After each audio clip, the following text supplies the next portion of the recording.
important part the of theory, barbering is theory.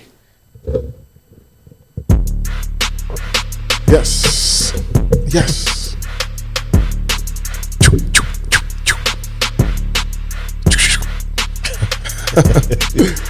Barber College Success brought to you by Craig Charles of Crown Cutz Academy, JC, Crown Cutz Academy, Bristol, and Craig's Crown Cutz downtown, JC.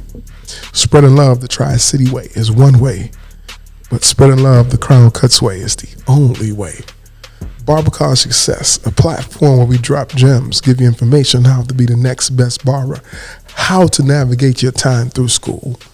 Why is it important to take your time and make the most of your opportunities when you're in school? Just keep it 100. The more you learn, the more you earn. Shout out to FeedSpot for giving us a top 25 ranking in the world of podcasts and barber content. Yes, sir, that's major. We appreciate you. Again, top 25, that's a major honor.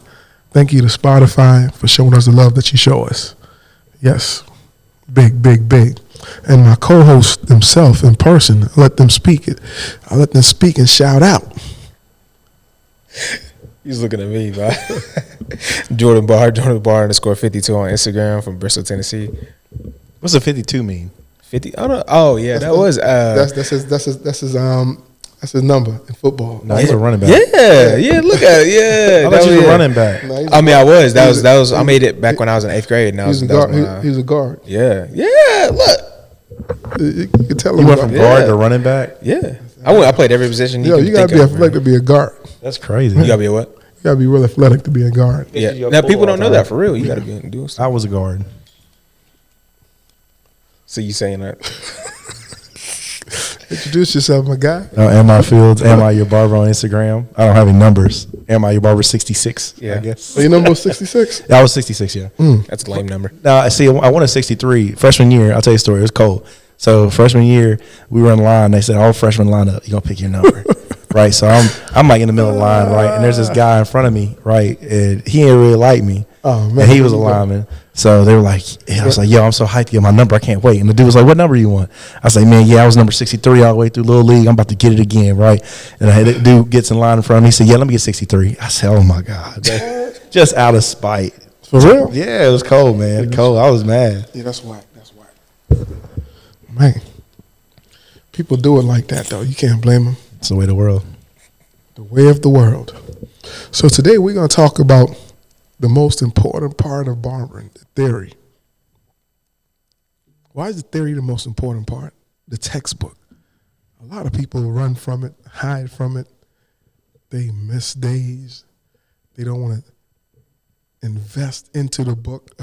I mean, the book is what's going to get you paid. Why would you not invest into the book? Why don't you take your time and boss out the information that's in the textbook?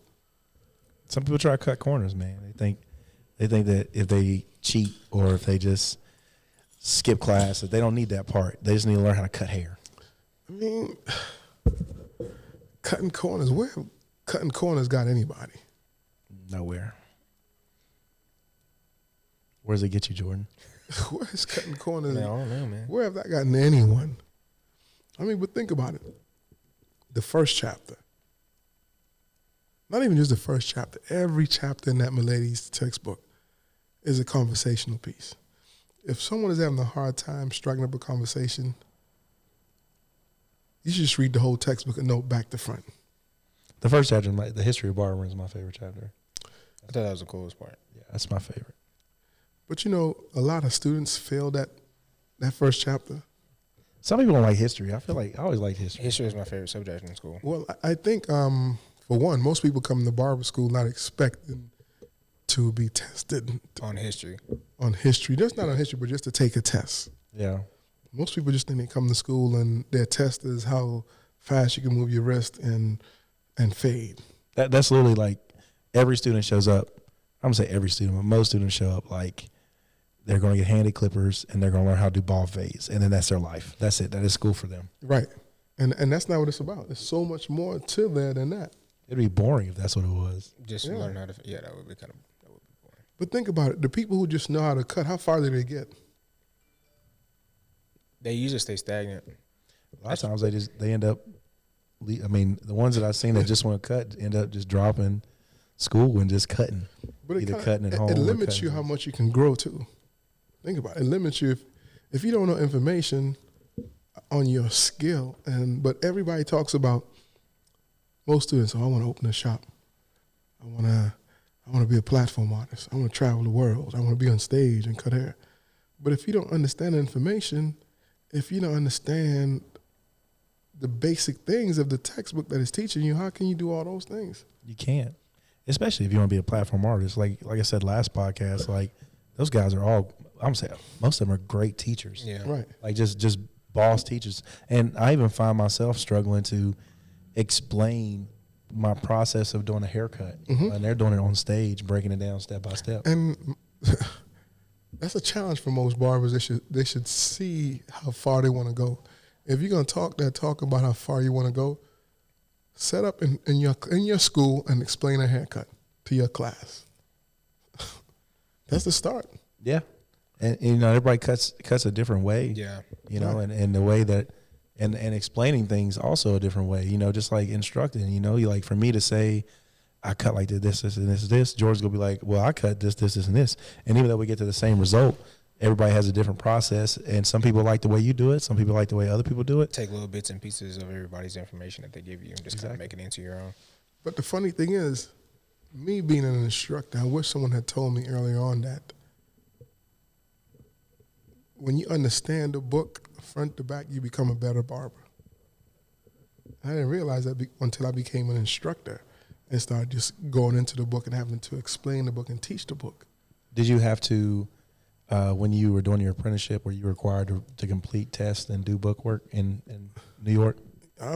Yes, but not to the limit. Like it still lacks. Yeah. You know what I mean? So that's why, again, I'm not really for the apprentice because it's so lax. It put it on you, and if you're not if you're not someone who loves to learn and loves to read and acquire information on your own, your whole purpose is just trying to get it as quick as possible. Yeah, and I went through that process. So that's why even, excuse me, anyone who's doing the apprentice program, they should explain to the apprentice that, hey, if you want more, you should do more.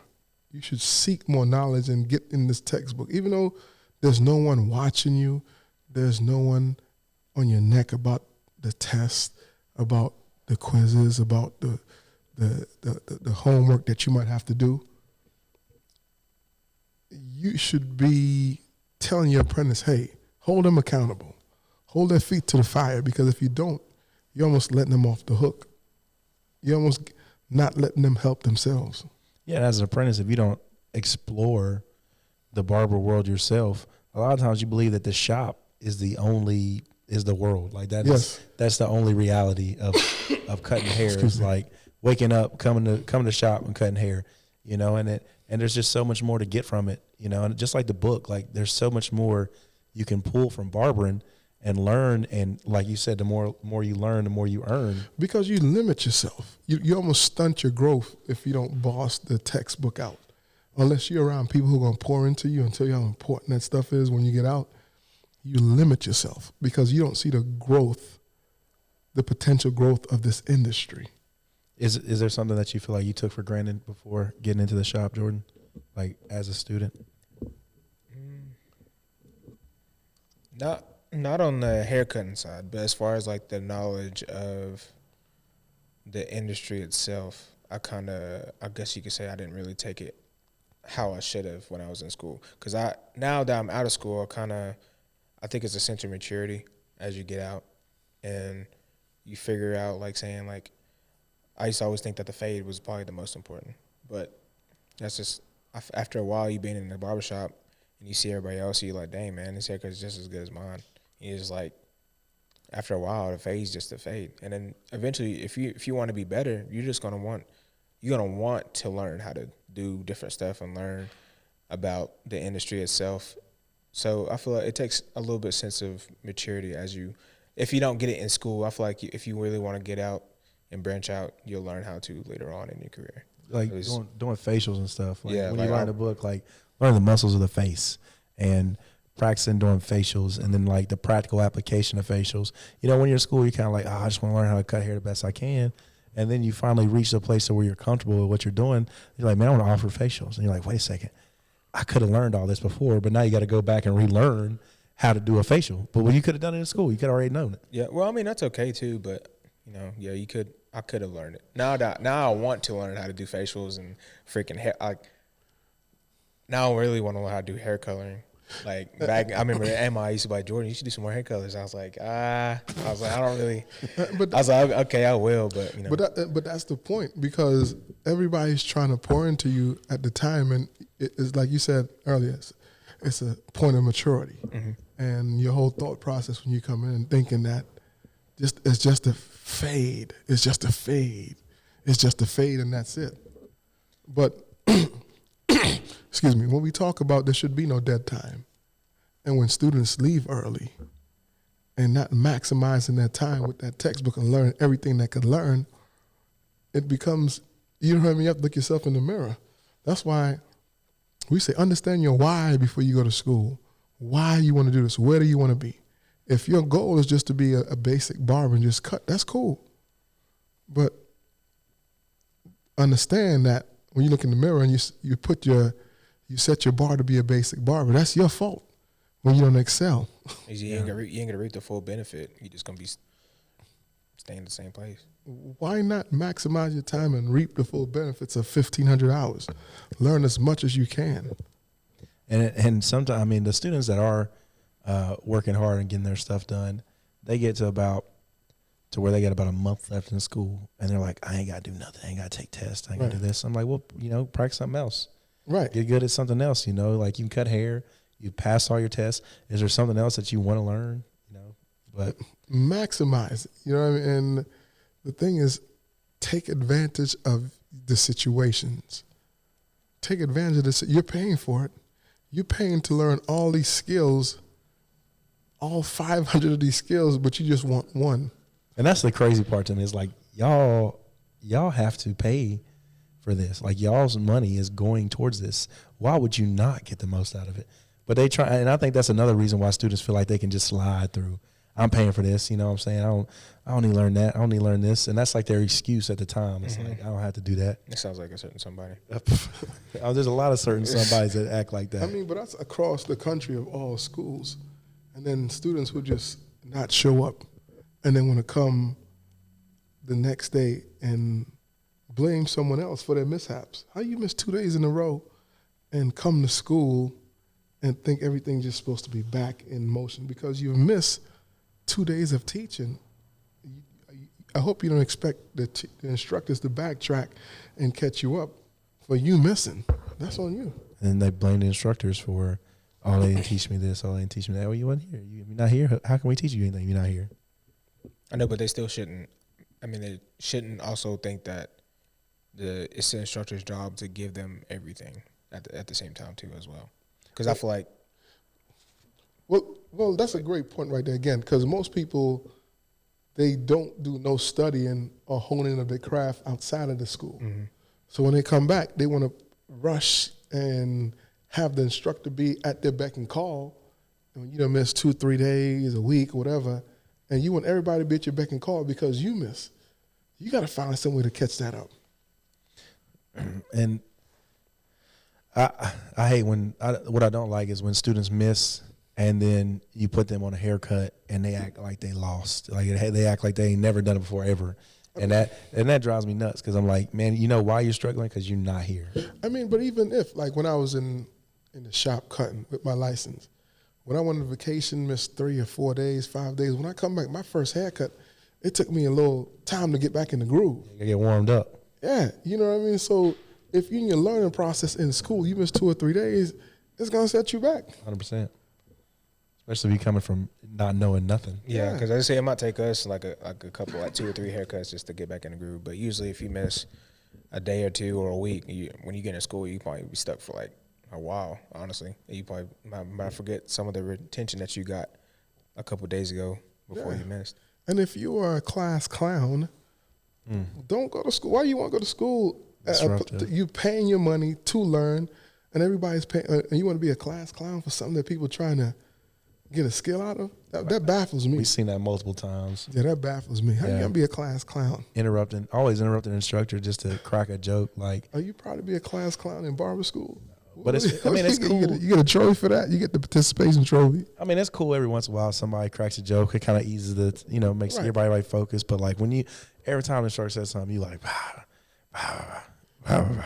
And it's like, all right, it was funny like the first 7 times. Like, it's not funny anymore. You need to have an alternative school for barber school. Yeah, man. I got a couple people in mind. Remember we went to Nashville? It was in Nashville, Memphis. Remember we went to Memphis? That one dude. Every time I said crazy. Every time you said something. Yeah, but what'd you say? What'd you say too? You said, okay, let's get back into get focused again. Let's get back on track. Yeah, that's what he said. Dude kept saying something every time Craig spoke, and Craig was like, "Hey, man, let's focus here. Let's get back on track." The most important part of your journey is the theory. Think about all those chapters have so much information in them. It's hard to know all of it. I mean, it really is. I mean, even Miss Dale, who's taught it for 30 plus years, tell us that she has to study. She has to study, and she learns something almost every time she goes back through it. And I swear, once I became an instructor, I became a better barber. I started seeing it so differently, and that's why I encourage people to take their time. Don't just put that textbook down when you graduate, when you finish. Pick that textbook up. Use it as a source of reference. Go home and read through those chapters again. Understand it. And in barber school, I think most students, they study to remember and not study to learn. I feel like that's programmed through, I don't know, I feel like that might be a public school programming where you've been taught to pass a standardized test instead of retaining information to carry it with you. And I feel like that was always hard for me in school, was like trying to retain things. Like, I would know it enough just to get to that end of the week test. Yep. Right. And then I'd dump it. But information is so fun. When you make learning fun and you make information fun, you just want to grasp it and then it's yours. And that's something you can hold forever because you can teach it and you can just mold it and make it yours and make it something wonderful. And when you speak to clients about it, like about what you know in the book, it just amplifies the industry. It makes you so much more respected in the light of barbering, that you are a professional. And, and like you said, it's a conversation starter. It's a conversational piece. And again, just to piggyback on what you're saying, when clients hear you orating and talking about your craft and breaking it down in scientific terms, you sound so wonderful. That increases your income, increases your reputation, and your tips go through the roof. Man, he know what he's talking about. Man, he broke down the follicles, the comedone, extractors, broke that down in simple terms. He's talking about the occipital bone, the parietal ridge. When you talking like that, like a doctor, you're going to be respected like a doctor. You drop that knowledge on your clients, Jordan? All the time. Because me and Kobe would be talking about something. I'm like, yeah, you're kind of too high past the parietal ridge. And they're like, what's a parietal ridge? And I'm like, it's where your head rounds off right here. And then you got your occipital bone, which is I guess you can say the rounded part in the back of your head. And they're like, yeah, what's what? that? What was that? But you sound so, you know what I'm saying, majestic speaking on terms like that. You're just not a basic barber. You gotta make them feel it. Reach my head. Feel that bone right there? Yeah. I'm like, man, this dude's occipital bone is crazy. Yeah. He would be out here. I'm like, dang, dog. That's the hot dog. What's the hot dog? What is the definition for the hot dog? The hot dog is that meat in the back. The bone. Yeah, Oh, man, the hot dog bun. Yeah, that's the term people use in the back. One time I was in the shop and I seen this dude, man. He pulled out his credit card and he was putting the credit card in the back like a sucker behind you. Because it was just like rolled over. Yeah. I want to do that now. And he was like scanning. He's scanning the back of somebody's occipital bone. Man, that meat back there. Do you now that you own a school, do you feel like you got to reference the book as much, or you more on like the business end of it? The book is a source of information that's not going away.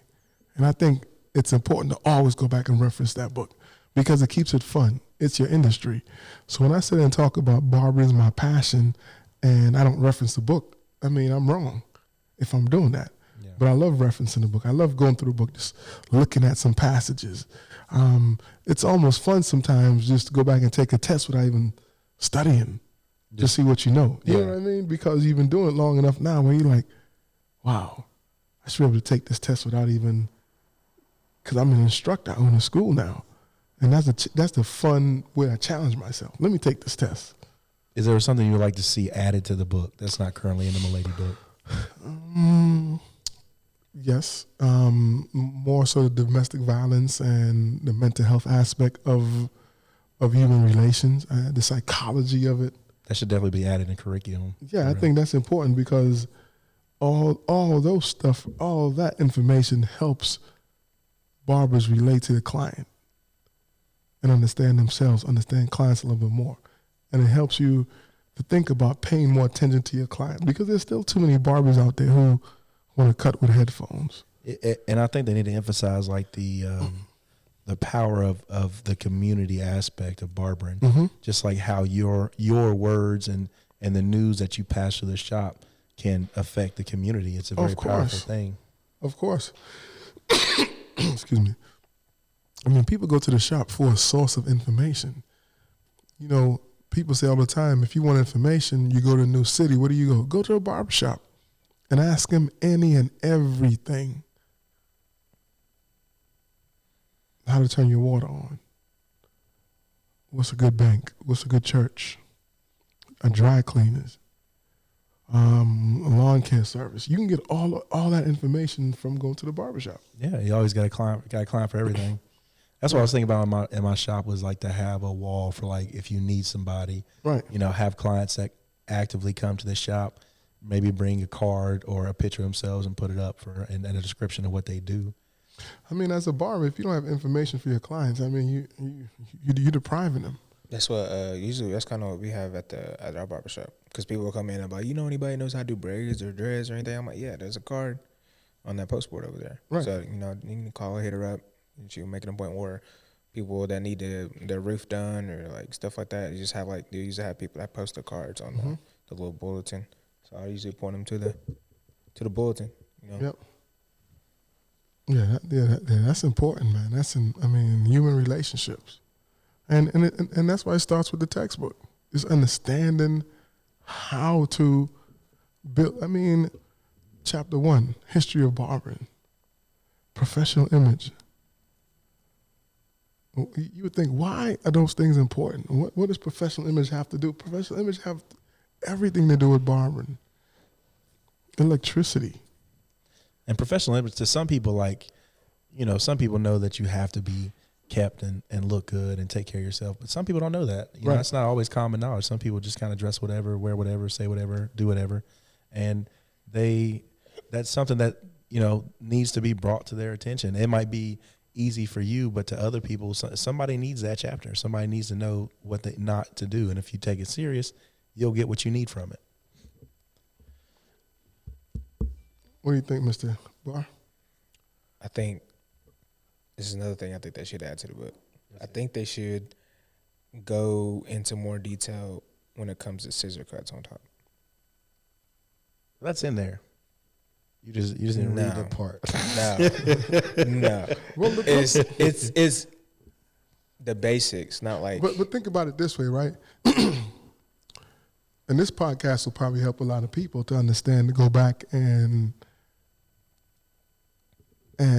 do your research and take stuff more serious. Because the great point you make, I think we need to add more scissor cuts in there. But you said before on a podcast, Ammi had to get in your butt to get in the share work. Yes. You know what I mean? Yeah. So, and I'm not knocking you down. We're just talking for the audience out there.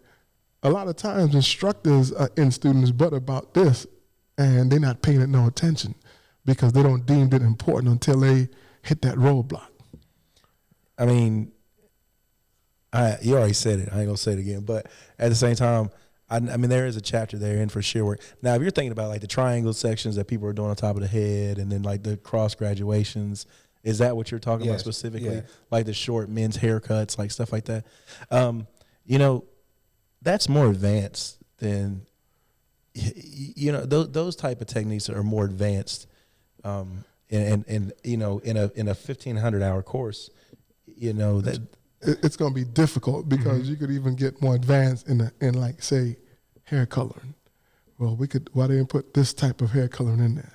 You know what I mean? But remember, the textbook barber school is to introduce you to barbering and prepare you to pass the test. You have to go in there and do some research yourself. And if I'm not mistaken, we brought Ryan in, Yeah. Ryan White, and he did a cross graduation class for you there at this. I mean, and that's another thing that we do at Crown Cutz is bring other barbers in to do classes. And when students don't show up, You miss out. You miss lose it. out. Which Jordan was there. I was there. Yeah, Jordan was there, but he was all over Ryan. He was watching every move of it. But and that's a great point. yeah. A lot of stuff happens every day, but when you don't come, you miss out. Yeah, and you try to tell students in advance, but like when we had Cody came and spoke, and that we were missing probably 5 or 6 people that could have been there. Great information. Amazing information. Cody's done. He opened a shop. He's cut on stage, CT Barber Expo. And that's valuable information. And he didn't do it to get anything from it. He did it because he wanted to share it. And that's the beautiful thing about barbering is everybody's willing to share that information. But if you ain't there to get it, you ain't got nobody to blame but yourself. And then a lot of times, instructors are there breaking down their experiences when they're teaching the textbook. And I think that's the easiest way for me to teach is like when I read it, 9 times out of 10, there's a scenario that has come up to where I've had to deal with, certain things. Maybe not all of like anatomy and chemistry, but definitely there's most of it in the practical use. I can usually relate that to something that I've dealt with myself. Right. And I'm sure you can as well. Of course. And so we can express more how important that textbook is. Can express more and don't wait. Don't wait till you're out of school to realize it. Boss it out right now because the more you learn, the more you're going to earn. And start working on your strengths. Start working on your strengths. Pick up some of your weaknesses. What is challenging to you in that textbook? What is giving you anxiety? What gives you fits? Go over there and learn it. Go there and try it. Pick it up. I mean, unless you are coming from medical school, I can almost bet you that, less than 10% of people that go to barber school know all the bones of the face. Right. Verbatim. All the muscles of the face, all the, the nerves of the face, like stuff like that. If you don't know those, if you feel like you've gotten everything to that point, go back and learn that. I know that Andrea, the instructor at Crown Cutz, said that she went to the doctor and the doctor was explaining something to her and she mentioned one of the bones of the face and the dude was like, how do you know that? And she was like, I teach at a barber school. And he's like, barbers have to learn that? Yeah, of course barbers have to learn that. And that just elevates the industry. And the more that you learn, the more that we all grow, the more we all are respected, and we can pass that along. And that's what we really want is the entire community and industry to be respected again. We make tombs of us, you know what I'm saying? High class, noble society. That's where we view ourselves. And if you don't view yourself like that, nothing's wrong with that. You can just be a cutter. You can be somebody that just goes to work and goes to home every day. That's perfectly okay. Sometimes I envy that. Sometimes I'm like, that would be nice to be just want to wake up. But inside me personally, I have to continue to elevate. And I just can't stop, and I won't stop. And that's important. Like, and the industry, it gets so joyous when you go out there and you see someone in the industry who gave their all. Yeah. You know what I mean? Mm-hmm. And for yourself, for a student out there who didn't give their all, but you want to be compared and be on the same pedestal as someone who has put their heart and soul in this industry. That's the point where I talk about people want that participation trophy. What'd you give? Did you leave it all there? Did you? Yeah. Mbappe, the World Cup just came on. This man had to score 3 goals just to lose, and he gave it all the way to the last minute. If you're not giving it 100% all the way through, why are you doing it? Why? To me, it doesn't make sense. Like, it's just like, why would you halfway do anything? If you're halfway doing it, either figure out what you're doing wrong or just get out because it's not going to elevate us. And it's not fair to the people who give their all, who just pouring their sweat, their heart, their soul into it. And you just showing up saying, yeah, I want the same thing that you got. Yeah, you're the class clown and you miss days. Oh, and then you get in the shop and guess what? You're missing days. You're canceling appointments so you can go, you're hungover from going to the club with your boys the day before. You practicing what you're preaching. Exactly. And it's not surprising when I see these people that halfway do school and fumble around and get out of school, if they do make it through school and then they're done cutting hair, they're waiting tables after 6 months of cutting hair. Which is nothing wrong with waiting tables. That's what you're doing. That's cool. Yeah, but you just put all this money into going to school and all this effort, and then you just quit. And like you said, I love waiting tables. Is one of my favorite jobs I've ever had. I enjoy waiting tables. You're just saying maximize your time. Yeah. Don't play games with it. If it's something that you love, you say you want to be a part of, don't delay someone else's learning process. Don't delay their learning process because you want to be disruptive and you're not sure you want to go. Or you're complaining about the curriculum, but you're not maximizing your time in school. Yeah, don't delay someone else's learning curve. That's not fair to them. If you want to be that way, hey, just quit school. If you think you're gonna have a problem of being disruptive, that's not fair. All I'm saying is don't be. I wouldn't say that I didn't give 100% in school. I more gave like 85. Okay, Right. I'll admit it. I gave like 85%. But as far as like wanting to teach people, wanting to help people while I was in school, trying my hardest to learn new skills and fading and his scissor cuts. I mean, even if I didn't want to do the color, I still did it, and I still figured out like something about that. Like, you know what I'm saying? And You make learning challenging, make it fun. like I didn't study the book as good as I should have, and I regret that. But it's live and learn. I mean, it's as you go. Passionate though. But that's what I'm very passionate. But that's what the podcast is here for too, to kind of help students avoid certain mistakes that you made, I made, you made. You know what I mean? Because a lot of times you in that situation, you don't think you're doing nothing wrong. Yeah, and we're not sitting here from a pedestal talking about holier than thou. We've made these mistakes. We're sitting here talking from a point of experience. We've seen it. We've seen people do it. We've done it ourselves, and we're coming to y'all to let y'all know like what you can do to maximize what you're doing. We're not doing this to be like to hit you over the head. We're just trying to give you a chance to sit back, take a step back, think about, am I doing some of these things? Can I be better? How to reap the benefits of this industry, what to do, how to be the top of the food chain, how to be where you want to go when you understand your why, how to have that unbroken mindset to be unstoppable in this industry. Unbroken mindset. Yeah. And Like that. You like that? That's your book name. It's a book name. Unbroken Mindset by Craig Charles. Yeah, that's sharp. It's coming. Oh, We need another business barbering book. Yeah. We need that. You need to make that happen. It's coming. What's your book? You say you are writing a book, though. Yeah, it's coming. It's in motion. I got the first chapter written, and it's coming. Yeah. Still wait on Jordan's barber name. yeah. J Bar. I don't know why. That's just the hardest. I did what you told me to do too. Like just chill out and listen to music and just actually thinking I could not think of one, bro. Didn't think about it. You just try to sit back and just try to pick it up. Yeah, I still can't. I don't know. I still can't think of it. It has to come. It has to. I don't know. Yeah, it's coming. Shout out to Jackson State for having an awesome season. And North Carolina Central, shout out to them for winning the Celebration Bowl and HBCU National Championship. I was at that game. It was a great shout out to those guys. They worked hard, and continued success to Coach Prime and his new endeavors up there in Colorado State. Hey, He's gonna be a problem. yeah, he's gonna be a problem. Keep doing great things for these young men. You know what conference that is? Colorado. You know where they're at? Is that Sun Belt? Nah, that's the Pac-12, Pac-10, one of them I up think it's there. Pac-10. I think it might be. No, it might be Pac-12. Yeah, one of them up there. He gonna be the next Nick Saban. We'll see. I'm serious. I mean, I'm a fan. You see, I got my JU. The hoodie goes hard. Yeah, I like the logo. I like how it's stacked.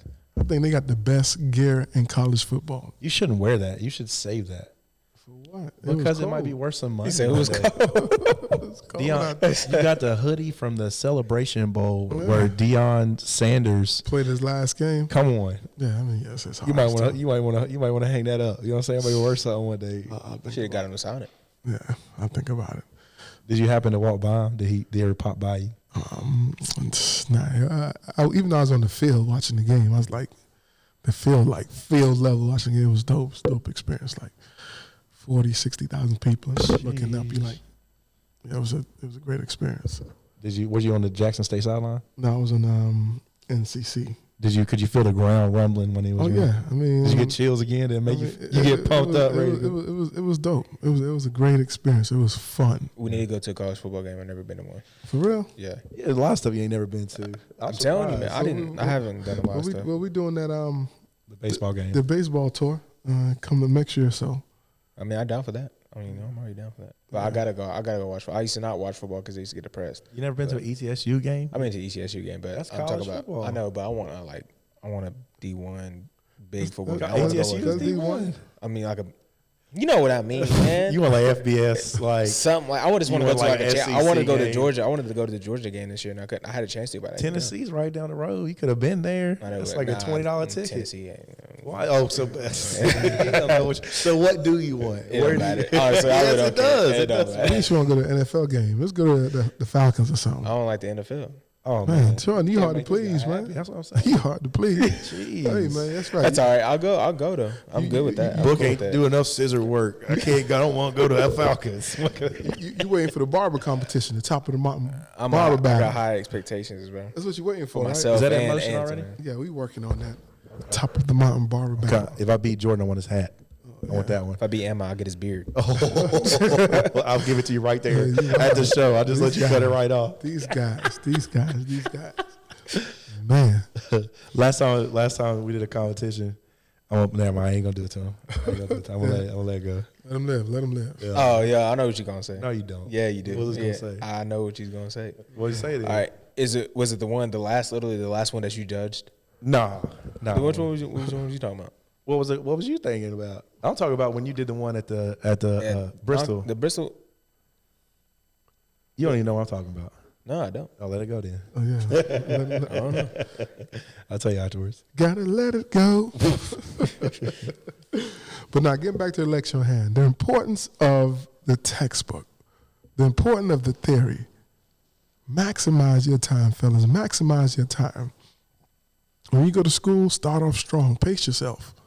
Don't wait towards the end to try to push everything in because there's so much to learn. And I think every student, when you come to school, ask your instructor, how can they make you be the best? And go to them and tell them, push you. Push you. Maximize your strengths. Have them push you to pull out all the things that you might not think or know that you had inside of you to be the best barber, esthetician, nail tech, cosmetologist that you can be. Because why start something and try something that you're not going to try and be the best in or maximize your potential in? Because again, the more you learn, the more you earn. Who do not want to earn the most for the industry that they're in? Who wants to be average at anything? That'd be boring. I mean, I guess that's a question that you have to ask yourself. Who wants to be average? And that's really the question that, barbers has to ask themselves. That like average is just a cutter. Because if you could just do a great fade in the lineup, you like everybody. You like the majority of people. You're not in the minority. 80% at least. But if you could use your shares, you can do color, you can do a fade, you can do black hair, you can do white hair. There's no challenge that comes to you that you turn away.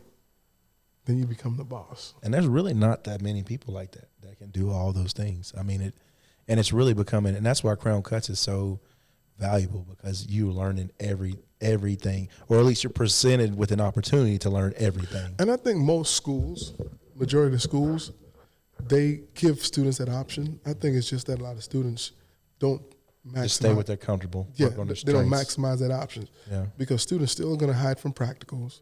Mm-hmm. Students still going to frown upon when the time comes and they say, hey, practical time, let's work on this skill. I mean, I guess just like I remember when I was in let's say like basketball practice, no one never wanted to work on the fundamentals. Everybody was just waiting for the coach to say, throw the ball up and say scrimmage. Because that's fun. You could run back and forth. You could try to cross somebody up, shoot a jump on someone. But that's not getting you to go to college. You can't set a pick. You can't rebound. You can't dribble with your left, dribble with your right. And that's been some of the complaints about like NBA coaches is like, hey, we got to teach these guys to play basketball when they show up. Right. Because they go to college for 1 year and then they're gone. They're here, So it's like. It's the same thing applying most things in life that is a learned skill. Barbering is a learned skill. And it's something that you're preparing yourself for your future, for your career. And you're saying that you love it. So I wonder what gets people interested in being a barber. I think it's kind of like a lot of people want to be like real estate agents is being your own boss. Right. Number one. Number two, kind of making your own schedule, doing something artistic, creative. Yeah. You get notoriety for it. People say, oh, I know that guy cuts my hair. Like those are some of the positive things that people look at when they see barbering. I knew for me, it was the artistry of it. That's why I liked it. I feel like I liked it. And that's great. The artistry of it, that's amazing. That's great because you see in your hands mold something that is amazing on a canvas that's leaving you every 15, 20, 30 minutes to go into this world. And you get to start over again and do this new canvas. And they pay you. I mean, that's amazing. But think about if that canvas is incomplete, you could only do a shading of that canvas. You can't add no color to that canvas. You can't add no contrast to that canvas. All you can do is sketch. You ain't selling yourself apart. You just you just make the outline of it, and you didn't put the sauce on it. All the sauce. Yeah, because there's so much more to that artistic painting that is unfinished. Why not maximize your time? Learn every skill. Know the textbook. Know the theory, hand over foot. Understand the first gill. Understand the colors of the barber pole. Understand who started the first barber school. Understand why the barbering split from medical and, why did it split? Understand when they talk about where it is in the Bible, where it's barbering in the Bible. Understand why people kept their hair long. Understand some of the rituals that dates back to Africa. Understand why it's one of the first profession, the oldest profession ever. I mean, those things are fun to me and there's nothing I said about fade. I'm just talking about the history.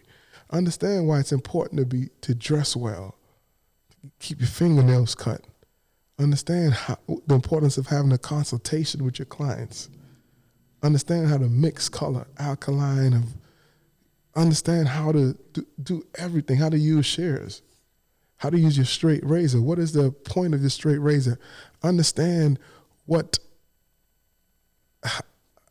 the how to describe what the straight razor do, how to hone and stroke.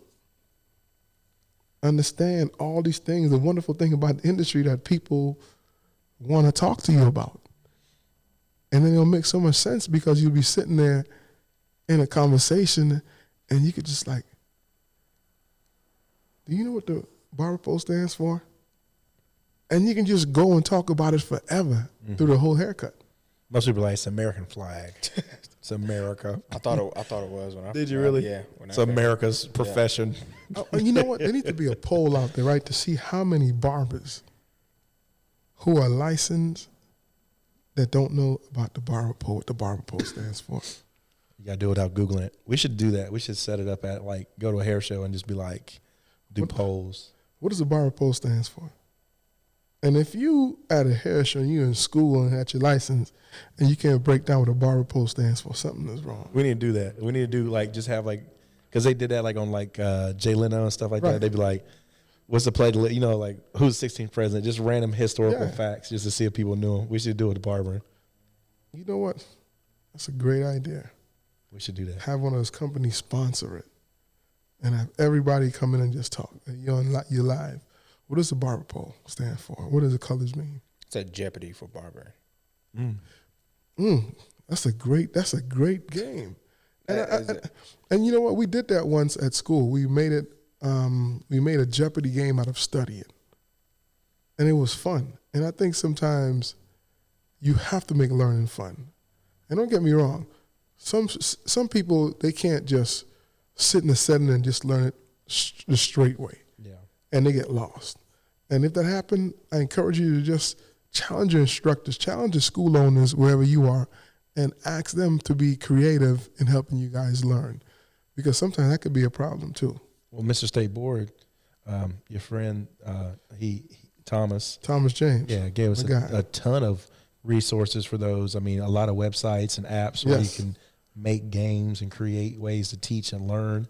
And if you're a student and you want to learn more creatively, why don't you take it upon yourself to create a game? Yes. Take that initiative yourself and bring it to the school, and then you'll just create a ripple effect. They can use that consistently for the next person. That's important. Don't just sit back and point finger instruction, be like, I would do this different. I would do this different. Number one, you can help the instructor, give them the resources, create it themselves, or you can go be an instructor yourself and do something. Ask about doing that. You know, don't just sit back and point fingers. And it's easy to sit back and be like, I would do this different, do this different. Come with a change. Come with a result. Because we understand the problem already. So let's come with 3 solutions. 3 solutions at least. Yeah. Don't be that student, because that's a student we ain't talked about yet. We talked about the class clown. We talked about the one that don't show up. The student. And this could go for the people that are good students and for the students that are bad students. If you're one of the students that complain and don't come with no solution, that is just as bad as being disruptive. Constant complaining. Yeah, and it's infectious. You know, you especially if you're a good student, as far as like on the class end and the haircutting end. If you say something, then it's going to have a ripple effect. So be the positive. Be the change. Why not be the change? So what do you guys get out of this podcast today? What do you think about it? What is the significance of this, talking about the theory, the textbook? I think it'll help you a lot more once you get out, obviously. But I definitely know that I take it for granted when I was in school. So knowing that what I know now, if I could have went back, if I could go back and do it over again, I would definitely take my textbook a lot more serious. Jordan was hot in school. Everybody wanted students wanted to cut their hair. Daggone people coming from outside wanted to cut their hair. Man couldn't even get a time to read the book. I mean, the key is, if you're having a hard time with the textbook, don't try to read the whole chapter all at once. If most chapters, I think most schools will take about a week and a half to go through a textbook, maybe 2 weeks sometimes. A chapter's no more than like 10, 15 pages. Read three pages a day. No, it's more than that. It's about like 30-something pages. Yeah. Yeah, so I mean, just read. That's it. Read 3 pages a day. Take your time. Pace yourself. And read it to understand it. To retain the information so it'll be easier for you. And it helps because it's a conversational piece. Yeah. Don't read 30 pages one time. Read 5 pages 2 times, or 2 or 3 times, and then go to the next. You do the same thing, 5 pages 2 or 3 times, and then you'll really have it. Yeah, and then make it into something fun. Talk to someone at home about it. Talk to your friends. Talk to your family about it, because get them involved in your learning process. It makes it more fun. Get them involved in what you're doing. Get a friend, because most people, when you tell someone that you're in barber school, it kind of strikes up something interesting in them. They want to hear about it. They want to know about it. Especially in 2022, because it's popping. It's popping. We hot right It's now. going crazy right now. Yeah, we hot right now. It is hot.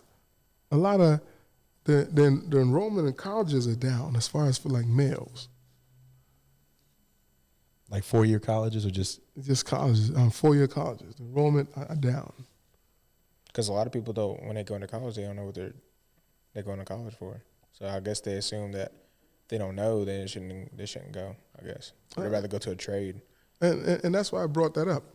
If you're going to invest yourself or go into a trade, which is a shorter time, boss out that 6 months of that textbook.